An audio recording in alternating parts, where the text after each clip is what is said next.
फिर कहो, उनकी शक्लें देखिए तुमने, जो उनका ताज़ीती इजलास हो रहा है जिसमें एक मिनिस्टर भी बैठा हुआ है।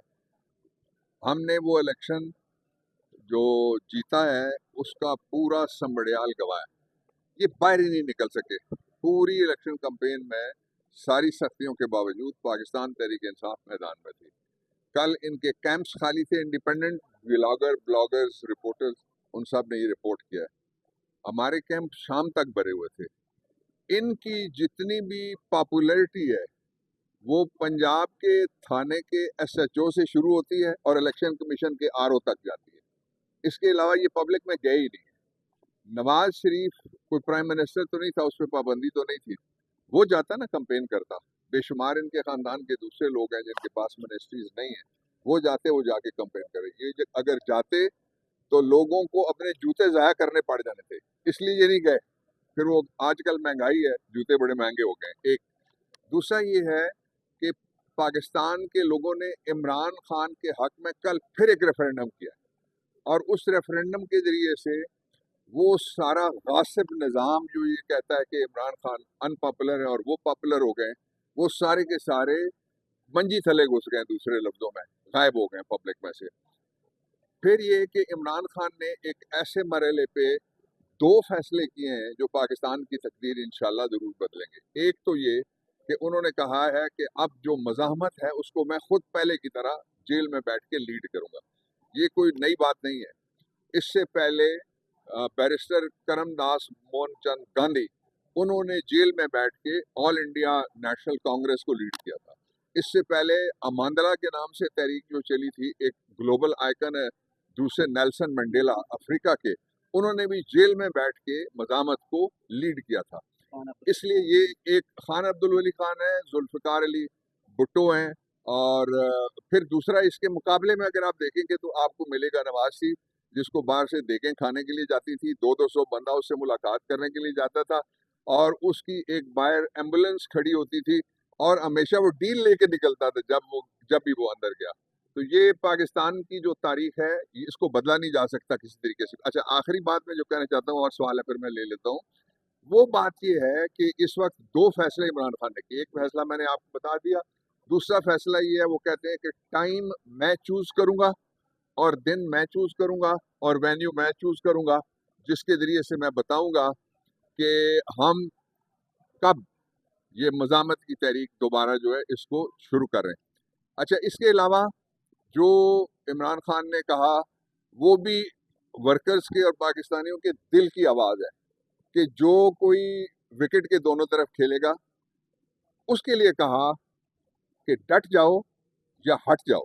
इमरान खान डटा हुआ है, पूरी कौम उसके साथ डटी हुई है। पीटीआई का वर्कर जो मर्जी हो जाए नहीं टूट सकता, और जो लोग हैं जब भी इमरान खान कॉल करेगा, आपने देखा कि जो समड़ियाल है वो बाहर निकला है, पूरा पाकिस्तान बाहर निकलेगा। बाबर रहमान साहब, आप जिन्हें कॉलम लिखा है उसका आपने अभी जिक्र भी किया है, तो उसमें आपने एक ये और चीज़ भी मेंशन की कि इमरान खान ने जो दो फैसले किए हैं उसमें जो लोग हैं ना पीटीआई के, वो फ्रेंडली टॉक शो करते हैं, इस वजह से इमरान खान है। तो ये कौन है जो विकेट के दोनों तरफ खेल रहे हैं और इमरान खान साहब उनसे वो है? अब जो पार्टी है वो फैसले नहीं कर सकेगी, अब इमरान खान साहब खुद ही फैसले करेंगे। पार्टी इमरान खान है, और 1/3 ऑफ अ सेंचुरी जो उसकी जिदोजहद है तब्दीली के लिए, वो इमरान खान है। जो लोगों की उम्मीद है वो इमरान खान है, और जो कायद हैं वो इमरान खान है। पीटीआई के चेयरमैन मैं शुरू से कहता आया हूँ इमरान खान है। जो इमरान खान ने कहा है कि डट जाओ या हट जाओ, उसकी मैं वजाहत क्यों करूं? इमरान ने कह दिया, इतना काफी है। वो एजेंडा है आप पार्टी का। एक दूसरा ये कि इमरान खान ने कहा है कि जो लोग फ्रेंडली टॉक शोज में बैठ के कहते हैं कि हम गुफ्तगू करेंगे, उनको मैं मना करता हूं वो बाज आ जाए। ये दोनों बातें किसी ने नहीं कही, और अहदेदारों ने, ये इमरान खान ने कही है। इसलिए ये पार्टी का फैसला है जो इमरान खान ने कहा है कि हम किसी कीमत पे भी इमरान खान के बारे में, एक जो एडवाइजर और एक मिनिस्टर दोनों ने कहा कि वो जिद्दी आदमी है, वो जेल के अंदर बैठा हुआ है, वो रिहाई नहीं चाहता, ना वो हमारे साथ बैठना चाहता है। इस शर्त पे बैठना कि हमारे घर में जो डाकू आए थे, जिन्होंने डकैती की है हमारी और थेफ्ट की है हमारी गवर्नमेंट की, जो 183-87 के दरमियान हमारी सीटें थी, उसके मुकाबले में 17 सीटों वाले बिठाए हैं। कल इलेक्शन हमने जीता, SHO और RO ने कहा कि जी नहीं, आपके मुकाबले में मरियम का कैंडिडेट जीत गया। तो इसलिए ये बहुत ज़रूरी है कि इमरान खान यकसू तरीके से जब कॉल देंगे, आप देखेंगे कि पाकिस्तान किस तरह बाहर ये निकलता है। बताइएगा सर कि एक रुकन असेंबली नाहल भी हुआ, 10 साल सजा हुई है। 9 मई के केस में कहा जा रहा है 30-40 ऐसी सीटें होंगी जिनको नाहल होंगे और दोबारा ज़मीनी इंतखाबात होंगे। तहरीक इंसाफ मजीद सीटें लूज करेंगे। ये मजीद सीटें चोरी करो और मजीद चीज़ें कम करो, ये एक मुहिम है जो बनाई गई है, लेकिन उसका कोई फ़ायदा इनको होने नहीं लगा। इसलिए कि ये जो इस वक्त बजट आ रहा है ना, वो पाकिस्तान के लोगों के लिए क़यामत आ रही है। एक होती है क़यामत सुगरा, यानी छोटी क़यामत। ये क़यामत IMF है, उससे बड़ी क़यामत है ये क़यामत सुगरा से भी।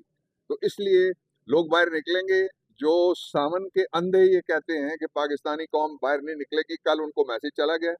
दूसरा ये है कि पाकिस्तान के लोगों को जब भी इससे पहले आप एक आदमी मुझे और बता दें जिसने आवाज़ दी हो और लोग बाहर निकले हों, उस पाबंदियों के बावजूद, फायरिंग के बावजूद, गोली क्यों चलाई के बावजूद, बंदे क्यों उठाए के बावजूद, घर क्यों तोड़े के बावजूद, औरतों पे क्यों हाथ डाला के बावजूद, बच्चों को क्यों मारा के बावजूद, लोगों के घरों में क्यों घुसे के बावजूद, तो लोग बाहर निकले हों। ये 4 दफ़ा 3 दफ़ा लोग कहते हैं ना, मैं चौथी दफ़ा आपको याद कराता हूँ। आपको याद है वो दिन था जब इमरान खान आए थे और उन्होंने आके जो सेंटोरस माल वाला चौक है उसमें खड़े होके अपना धरना और अपनी जो तहरीक थी वो खुद उसको कॉल ऑफ किया था।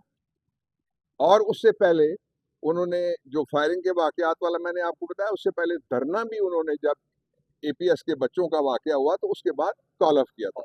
इसलिए इमरान खान को और पाकिस्तान तहरीक इंसाफ को कल फिर खौफ के बुत हार गए, कल फिर रियासती तशद्दुद हार गया।